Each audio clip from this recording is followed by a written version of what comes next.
we welcome the Head of Export Music for Sounds Australia, Millie Milgate. To jump to this panel and start to get into the meat of it all and some questions. And I'm going to start with you, Mr. Ian James, who I'd also like to let everyone know is the International Publisher of the Year. Ian, can you just give us the current landscape for publishing in Australia? Well, there's because of the robust revenue streams that come from the rights societies at the moment, we're travelling pretty well. Dean will no doubt be able to amplify on that, but the good news is that we've been able to get involved with the new services and license them at very decent royalty rates pretty much immediately. I think they appreciate the positive aspects of that, and I in fact had a conversation with a woman last night about how in Canada you've got to go through a rather tedious rate board type discussion which prevents things from moving forward very quickly.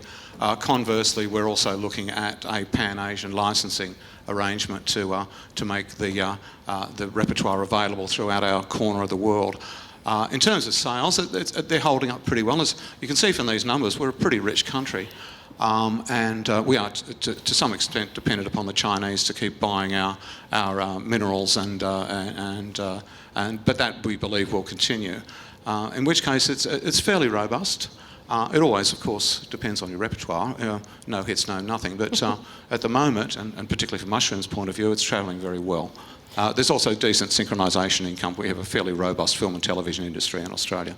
And so for Mushroom, what kind of numbers of clients and artists are you signing on an average per year, and how many of them are Australian versus any direct signings? Well, we've always been known as the big Australian music company, so I would guess we'd sign maybe 20 to 30 acts locally a year. The last three of note are there's Chet Faker, who was #1 on the Triple J Hottest 100. My guys Shepherd and Susan and Michael Chugg in this room were involved with the band as well. Geronimo was the second most played song on Australian radio this year behind Pharrell Williams. Therefore, it beat all the pop princesses and it finished in front of all the other Australian music. And our most outstanding artist, and the guys at Genius, is Vance Joy. The song is Riptide. He's about to do the Taylor Swift tour of America, and then he'll do the Taylor Swift tour of Australia, courtesy of our touring company, which is called the Frontier Touring Company. Taylor's going to be playing in the football stadiums with Vance Joy. On the, I guess the back of that, this year at the APRA Awards, we had 3 songs out of 5 in the Song of the Year. And unfortunately, we lost out to Sia, who actually comes from Adelaide and is still a member of APRA, which is quite satisfying given her international success. We won 2 for Shepherd. We won the rock category for a band called Stonefield, which is a 4-piece girl rock and roll band out of Melbourne, which is very, very satisfying. And my guy, Dan Sultan, the great Aboriginal artist, in fact finished second, which is an unusual thing because I thought Dan was a pretty good chance, and I was delighted for the girls when they won. And we've got an urban act called Illy. So that was this year's scorecard. Last year was more ridiculous. Of the 5 songs of the year at the APRA Awards, we had all 5. There were no other publishers. It's never happened. It's an astonishing thing. Michael Godinsky, my boss and the guy that owns the Mushroom Group, had the pleasure of walking onto the stage and accepting for Riptide last year. So that's where it's at. So you definitely obviously got the Australian side covered. What would bring you to an event like CMW, and in terms of looking for overseas repertoire, are there opportunities for Mushroom as a publisher to sign Canadian acts, or are you doing sub-publishing arrangements with other publishers around the world? We've always had a history of signing acts direct. A lot of them clearly have been American or English. I started out, I signed the Chili Peppers, I signed Jack White, Jack Johnson, Lucinda Williams. I still have those deals. These people, the Chili Peppers, have never left me. Neither's Jack. More recently, my head of international, Zoe Coverdale, got amongst a new generation. So we've done Passion Pit, Band of Horses, The War on Drugs. We've just signed an act out of New York called Mr. Wives, which is an amazing act. And the one that's most satisfying is the Great London Grammar, who are just an astonishing act. So yes, we do sign direct, Millie, but in terms of Canadians, My most significant relationship here is with the biggest publisher called Olay. I've been their publisher from when they started, that was 10 years ago, and they've been a great source of repertoire for us. Yesterday I had lunch with a guy called Chris Taylor. He's got a label called Last Gang, and I also believe he's probably the senior music industry lawyer in Canada. His artist is Lindy Ortega, and she was touring with a guy called Justin Townes Earl that I did sign direct out of New York with through his lawyer Rosemary Carroll. So yes, I've been on board with Lindy Ortega. I spent a quite fascinating hour in a bar with her. She's one of the most sassy artists I've seen in a long time. But to come back to the thread of your question, we will sign talent from wherever it comes, but given the reasonably high bar that you have to jump over to get into Australia, I'm going to want to see something substantial about those artists before we're going to go ahead and do a direct deal. Okay. It's on the table, but as you can tell from the people I'm talking about, it's a pretty elite group of people. I'm going to hand you over to Dean. You're from APRA AMCOS. Can you just give us a little bit of a lay of the land of the copyright situation in Australia? Thanks, Millie. So we're the Australian version of SOCAN, and a few interesting things happening in our part of the world at the moment. As Millie had up on a slide before, there's about 35 digital services in Australia at the moment, so we've been early adopters with digital services. And part of the debate and discussion that's been going on in Australia, the same as all around the world, is around online infringement, which is we think a more reasonable way of talking about illegal downloading rather than calling people pirates. And the issue being around unlicensed content and making people aware of the licensed services that are available. So this has been a debate with ISPs that's been going on for a long time around what should ISPs do, if anything. And the debate has moved forward quite dramatically over the last couple of weeks. The content industries, if you like, have all come together to work on a fairly singular proposal. So that's the film, TV, books, print media, news, sport, all come together to say, look, what we want is something reasonable here. There's two issues. There's supply and demand. So on the supply side, what we want to do is be able to go and seek a court injunction to shut down an offshore site that is facilitating illegal downloads. And we want to be able to go to a court and get an injunction that says to ISPs, you must shut access to this site. There's a lot of rhetoric in the media that says, you know, you're blocking all sorts of sites and you're blocking people's access to information. It's not correct at all. This is about blocking Pirate Bay and sites that are deliberately set up to allow people to illegally download content. The current government has actually been pretty proactive in this space. Our Attorney General came out pretty early in his term and said creators' rights are really important. They're economically and they're culturally important, and we need to do more to protect creators' rights. So at the moment there's a bill that's before a Senate committee in relation to site blocking, and we're hoping that will go through in the next couple of months. On the demand side, we're looking at a process that has been adopted around the world where if people are downloading material illegally, that the ISP would send them a notice, an educative notice to say, listen, you may or may not be aware, but we've become aware that you're downloading content illegally. Maybe your Wi-Fi is not secure, maybe your kids are running amok, etc. So we're looking at putting that process into place on a trial basis over the next 12 to 18 months as well. So from our point of view, good news happening there, and that's against the backdrop of a report that's just come out recently about the economic contribution of copyright to GDP in Australia. So it's a report by PwC that's just come out and said that copyright at its broadest context, so includes software, etc., contributes about $111 billion to the Australian economy every year, so it's about 7.1%. For a Canadian comparison, it's about 5.4% economic contribution of copyright here in Canada. So in the Australian context, it's actually good news. And this report was done in 2012. Back then, copyright was ranked 7th as a value industry to GDP. It's now 4th. It's now ahead of manufacturing, retail, and the health industries.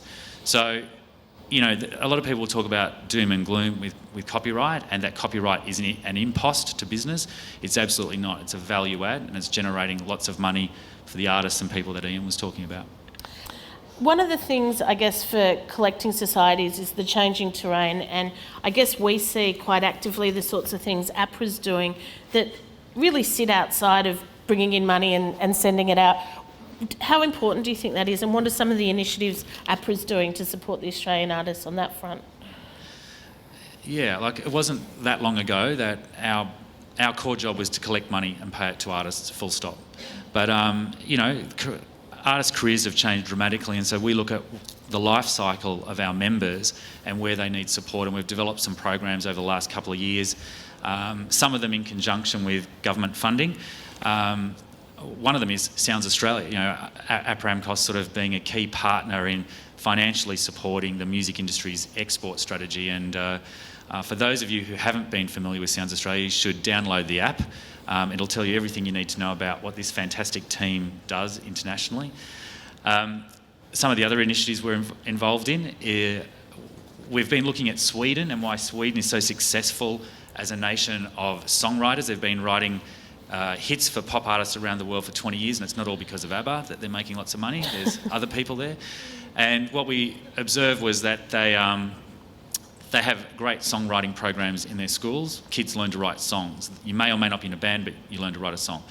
And so there's a broad base to the skill set there. We've just put a program into high schools called Songmakers, where we take a high-profile Australian artist and a producer. They go into a high school for 2 days, work with about 20 kids. At the end of the 2 days, the kids will have written and professionally recorded new works, and they can become members of APRA, and they learn very quickly about how the whole commercial side of the industry works, around publishing, etc. Some of those kids over the last 12 months have produced songs that are actually being used. We've had some sync deals go into film. So it's a really nice example for the kids of where careers might develop in the industry. We've launched a program for emerging and higher profile Australian artists who are ready to tour internationally. And we've got international songwriting collaborations. We've just finished one here in Toronto with a group of Australians and a group of Canadian songwriters who've been locked in a room together for 4 days writing songs. That finished up last night. We've set up a live music office. We've got Damien Cunningham sitting down the front here, which is all about supporting live music venues in Australia, so pubs and clubs and restaurants, helping them with regulation that's been a barrier to putting on live music, and developing the sector. So it's a few things going on. It is. Graham Ashton. So just to start with, does a Canadian artist need a label to tour Australia? I would say no. I guess the thing I'm going to focus on is very much the introductory and the artist development level. And look, I think it's so much is about reciprocity here. I think, if there's two territories in the world that are really close in their music communities, it's Australia and Canada, particularly with roots, indie and rock music. And I've worked with a bunch of bands going both ways, that you can just come in, and a festival is a great way, obviously, to, if you can tie it into one festival or a showcase event or something like that, that you can come down and then do a bit of a tour to get started around that, is a great way to go. And there's obviously grant opportunities that help with that, running both ways. But I come from an old school punk rock background, where I think if it's about having a reciprocal opportunities and finding a like-minded band, either way, for a Canadian band to find a like-minded Australian band that they can come and support in Australia initially, stay on their couch, share backline, and then return the favour, I think, is a great way to start the process. So if they don't need a label, do they need a distributor, or would it be something like looking at a publicist to help them? How would they begin putting, a run together? I think it's different for everybody, but you got to find someone in your team to help you get started, whether it be someone who's going to help you book the shows or help publicise the shows. As far as distribution's concerned in Australia, I think initially the best retail opportunity is at the gig. So I think, if you've got an international digital distribution deal already and your music is available digitally for fans to purchase when you're touring Australia, you've got that side. And I would think initially, just as long as you had really good merch to sell at the shows, to create some demand for it, potentially a label or a distributor. I think for your initial run through is the way to go. And you're also booking a new venue now in Brizzy and program a number of festivals. How do you find international talent, and are you comfortable for artists to contact you directly, or are they needing to have an agent in place or promoters in place before they can get to you? I'm very comfortable with artists contacting me directly, always have been. You know, it's so much is about relationships. Like if I've got one of my mates is an agent from Canada or something like that, and they come and say, this band is excellent, and I know they've got great taste, that's probably going to find its way to the top of the inbox before a number of bands that are contacting me directly. That's just human nature. But yeah, always try our best to find music in all different ways, and that changes, you know, the way that we source new music as an industry or as fans change all the time, and that's, you know, whether it be relationships or direct contact or blogs or however that happens. And are there examples that you can think of this reciprocal arrangement in recent years where you've seen acts come in? I mean, I think one of the ones Peter and I were talking about when you were programming Big Sound, there was a Canadian artist that played Canada Blast. You're going to have to pronounce her name. There was a couple. The one that you got for Saida Baba Talabar. Yeah. So, I mean, that was such an amazing example of come to a showcase, get one of the biggest festivals in the country. So what sort of were you looking for when you selected the artist to play at Big Sound that year? I remember in that case there was 1,000 applications. From Canada? No, just for Big Sound showcases. And I would put the kids to bed and sit up drinking coffee until 1 o'clock in the morning every night with my headphones on. And that particular artist was just stood out. It was like, and for whatever reason, we couldn't get her down the first year that I wanted to come down, but I think a couple of years later it made sense in the plans. And I remember when Peter booked her, it was really satisfying because I just remembered the 1 a.m. sitting alone with the headphones on moment. So, but I guess for me, the most recent example was I saw a band called Caffeine play at a festival in Montreal, who were playing here this week, an amazing kind of post-punk band, and fell in love with them and brought them down to Australia last year or the year before. And there was a Brisbane band called the Strums that I knew that they were basically like-minded souls, and then the Strums took them out on tour, and I was booking a festival called the Tenerife Festival at the time, and it just made sense to start that off, and I'm hoping to see them this week and organise the next trip. Susan, can you tell us a little bit about Chugg Entertainment and where you sit in the promoter space in Australia? Yeah, Chugg Entertainment, we're a major international promoter, have been for about 15 years now. Michael Chugg has been in the business for more than 50 years, so he's got a bit of experience. We are a major promoter. We probably exist alongside 2 or 3 other major promoters in the country: Frontier Touring, part of the Mushroom Group, Live Nation, which was formerly Michael Koppel's business, and Dainty, and then there's a whole lot of indie promoters who I think we work alongside as well, because we are in a whole scale of spaces. We tour acts from a club level to a stadium. One of the other things that I think is a little bit unique about us is we do a lot of joint ventures with different genres. We really believe in the team that we have in place in the office. We have great specialists in ticketing and accounting and production and marketing, and then we partner up with a lot of great people who just know their genre really, really well. So we work with Rob Potts, who is one of the greatest country fans, agents and industry representatives in Australia, and we do a lot of country touring with him. We work with a couple of guys at Destroy All Lines, which is a newer thing that we're doing, partnering in hardcore promoting, and I have to admit I don't know half the acts that we talk about when we start the conversation, but it's doing really well for us, and we have a really successful relationship with Danny Rogers, with Laneway Festival, and we have a Laneway Presents is another touring arm that we've started to represent acts that suit that brand, and that business joint ventures with a great independent promoter in Melbourne, Emily York, who's with Penny Drop. Obviously do a lot of joint ventures with Peter, with Blues Fest acts, and so that's something that Michael's passionate about, and we always are happy to share in that, because it just brings in great new talent, and we really trust the people who know those genres better than we might. So with all of that, I mean, how many tours are you averaging a year? I was hoping you would ask that because I don't know the exact figures. I think it's probably about, it changes every year, and because some years we'll do, a dozen club shows around Laneway Festival. just touring acts around that, which starts us off busy. But I would say probably about 50 or 60 a year. If you're asking Michael, probably about 150 a year.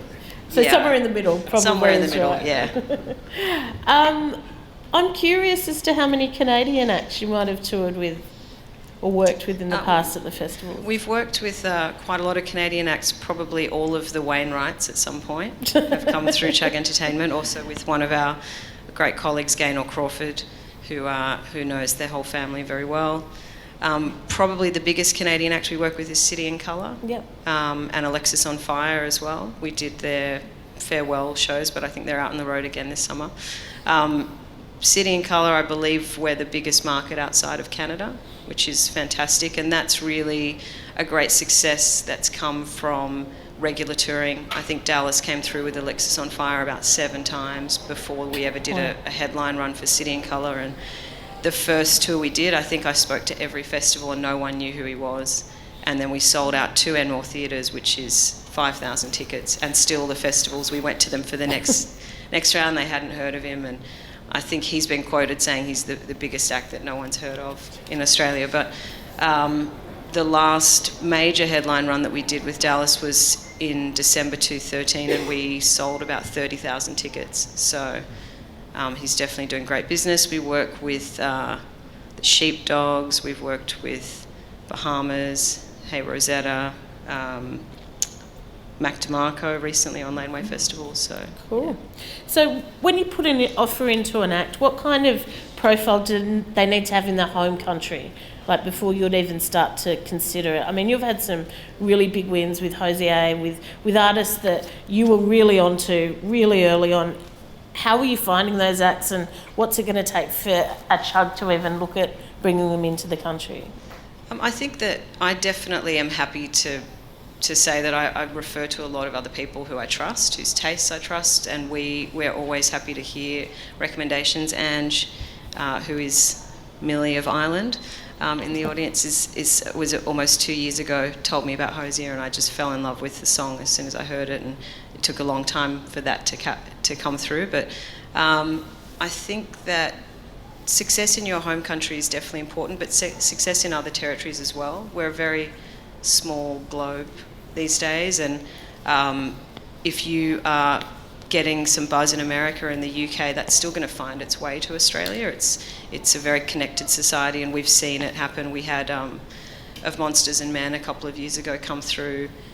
They hadn't had a single spin at radio for some reason. Australia was a bit slow. They made up for lost time, but a bit slow to get started, and we ended up selling out 500 to 1,000 cap rooms before that one song had been played at radio. And we had a similar, opposite experience with a band from Norway called High as a Kite, who I think are amazing. Probably no one's heard of them. Huge in Norway, big in Australia. They had 3 songs on Triple J, but they were still only doing around 500 to 1,000 tickets, same as Of Monsters and Men. And I think that's because there was none of that story happening in America or the UK. Yeah. We had Alabama Shakes playing tour we did with Peter at Bluesfest, and we really saw the sales pick up as soon as they did SNL, and as soon as they did Letterman, and as soon as Pitchfork reviews came out. And that does impact in Australia, even though it's not a direct media source. People still share on social media and hear those things. So. One of the things that I certainly get confused with often is the roles that an agent via promoter plays in different territories. And I think when Australian acts are looking overseas, they're seeking out an agent often as a first point of call when they go into a new territory. That doesn't seem to be the case in Australia in the way the agents and the promoters work together. Do you mind sharing a little bit about just that arrangement? Because I think that's something that really is a point of difference for us. Yeah, the role of an agent in Australia for a long time, it is starting to change quite a bit, but has mostly been to represent local artists. There are agents who are now picking up international acts for that territory as well, but for the most part, Australia is booked by international agents. Generally, we work mostly with London or LA or New York. Most of those agents, our country acts come through Nashville, but as promoters in Australia, we take care of the whole territory. So as soon as an artist arrives, we take care of their hotels, their ground transport, their flights, their visas, their catering, their production, which is quite different in other markets where bands can travel on a bus and truck their production along with them, and then their agents there are doing deals with local promoters in every city, rather than So they the market handball as a round whole. the country. Yeah, so they'll do a deal based on them booking the venue and marketing the show and selling the tickets, but they won't necessarily cover their production and their hotels because they're travelling on their own bus that they pay for. Obviously, that's not to say that we just pay for everything. We still need to be able, your band or the act needs to be worth enough tickets to generate the revenue out of ticket sales for us to then be able to cover all of that. So you're still effectively paying for your own production and marketing, but it's coming out of what profile you have. We just coordinated as one territory. So I might use that as a bit of a segue over to Peter Noble here. Tell us a little bit about your festival, Peter, for people that may not have heard of Blues Fest. Well, yeah, there's one here. You know, Mark Monaghan's got a Blues Fest Ottawa, but he always tells me he copies my event anyway. But we're still blues. Is his? Oh, nobody from Ottawa here. But anyway, hi guys. Yeah, we're a festival that started out as a blues festival 26 years ago, and you can still come to our festival and see major contemporary artists, major classic rock artists, but you can still go over to other ones of our 6 stages and you will be able to see major roots artists and up-and-coming artists. We kind of do a lot of different things. We have even a buskers competition that has found artists like Kim Churchill, who now regularly tours Canada. So it's a little hard to put any kind of one description on what the event is. Certainly this year we partnered with Chugg and did a number of tours with Alabama Shakes, and also briefly with Hosier, too briefly. And the thing that we look at is that we are about developing talent as well as continuing to present the talent we work with. We are probably number 5 or 6 in the Australian pantheon of promoters. Turned over $10 million so far this year in promoting. Done 130 dates so far with 29 tours. This year? This year. Wow. So far. And what we do is we don't necessarily get to tour all the real big guys, although we just did David Gray and people like that, Gypsy Kings. We do a lot of those artists like your Angelique Kidjos and Kebmos and, we just did Jurassic 5 and we did Jake Shimabukuro. So how do you describe a company called Blues Fest that does hip hop and does the best ukulele player in the world? That's what we do, everything. And I'm always believe that if you're going to be a good festival, and we've been fortunate enough to be chosen by Polestar as to represent Australia the last 3 years in a row in the International Festival of the Year category. And we always get beat by this guy who wears shorts and got a big beard from some festival I've hardly heard of called Glastonbury. But anyway, it's great to be there, you know. Hey, is that you, Ash, down there? Ash Grunville, you got to see him play. This guy is great. Sign him up, agents. Is there any agents that actually got out of bed? No, yeah. You got to get him. He's brilliant. Trust me. He's one of the hits of our festival this year. Great artist. So where was I? What were you saying? I want to know, have you had Canadian artists and who are they? Yeah, I did make a list because you reminded me, and I was up at 4 o'clock. We just had Serena Ryder. We often have artists like Cor Blund, Fred Evilsmith, Justin Azuka, Sue Foley. Remember her? She lives in Austin nowadays, I believe. Matt Anderson, Dan Mangan, Zaida Baba Taliba. I love her. Brilliant artist. Current Swell is another artist I think is just fantastic. Can't wait to get them back and tour them again. Great Big C is an artist that I bring. Kanan, Ben Kaplan is one we've bought a few times. And there's another artist I was just watching, getting onto, and I just think it's going to blow up so big. The Brothers Landreth, what a band from Manitoba. Didn't they just win the Juno? I think they did. Best band. That's what guys like me are looking at, but I'm not necessarily booking exactly the same as other companies like Chugg and other people. I'm looking for, well, I guess, how do you describe that band? I mean, I think Bonnie Raitt said, best new Americana band I've heard. I've just got my ears to the ground, and that's my business, and that's why we are a success. That's why a business that's called Bluesfest is number 1 this week on the Billboard Top Box Office score. Now that sounds crazy, doesn't it? But we are. So where are you finding this talent? I mean, you said you got into Canada on Sunday and told me yesterday you'd already done X amount of deals and have a whole lot of things lined I've up. gone to Iceland Friday. Where do you find it? Are you going to shows? Are you happy to get submissions? Can people apply to Bluesfest, or do they have to wait for an invitation? Well, I usually sit down with there's a number of agents here. I always say the name wrong. Paquin, yeah? Paquin? Okay, Paquin, and the guys over at Feldman's and the agency group. And, you know, we sit down and they pitch talent and we talk about things. And I think it's really important if you're an agent that maybe the person who's walking in to sit down with you for that 20, 30 minutes, as long as it is, may have done his research as well. And so you're pitching one act when he's asking you for another one. Yeah. Which I find often occurs with agencies. We actually do, we know when we come who we're after, but we're always ready to hear about someone else. And that's coming up that we don't know about.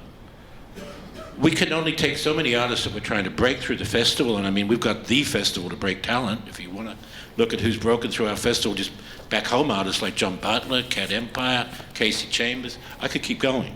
Steve Smythe this year, he's going to be huge. I keep telling agents here, you better book him, better become his agent, because that guy's going to take over the world. And that's my job, is to get out there and hype. That's what I do. I hype it through my festival, through putting my money into those artists. But I'm not going to bring out a whole bunch of people that nobody knows. I mean, I've got to be careful who I choose and go, well, that's the artist I think we can work with, or those few, in terms of newer contemporary artists. And I'm always looking, always got my ear to the ground. Because that's what we do in our business. And when I hear a band like Brothers Landreth, which I first heard about at Polestar in Nashville, February, and I come here and hear more, I'm like, okay, I'm touring you. We don't have to talk about anything more than that. I will get you on one of my tours. I will do whatever it takes, because that's a band that I go, I get it, and I hear it, and I see the future. I could be wrong too. I'm not always right, but I think you've got to feel like that about bands. You've got to be sold on it, and but if you're like a hard rock boogie band or something like that, you need to knock on somebody else's door. But it's really important to know when you're talking with someone what they do, you know, Yeah. so that you know what they might want and you're pitching correctly. Are there questions at all? I'm just curious how your ear is, if you have any sort of campus radio network, or if it's just sort of what you hear on Triple J. Because I know in North America we have a strong campus radio network. Oh, radio network? That sort of, brings attention to smaller I didn't bands. actually hear the Is there a radio Sorry. network? Are you saying campus radio? No, I'm saying in North America we have a really strong campus radio and community radio stations. So often people hear about smaller bands that way. Yeah, because so they community Yeah, we radio said- and Triple J. So I'm just sure. wondering if there's a similar network happening there, or it's mostly just Triple J stuff that you would hear about for kind of new bands. I guess the next level down from Triple J in Australia we call community radio. Yeah. And there's hundreds of community radio stations around the nation, but there's a few really key ones. In Melbourne there's Triple R, which is absolutely vital down there, and PBS. So Melbourne's culture in particular is really strong with the community radio, and same with Perth with RTR, but all of the capital cities have got strong community radio, and it's all about finding the new and developing talent. And certainly if you were touring down there, it'd be an opportunity to get in and have an interview and do an acoustic performance, for example.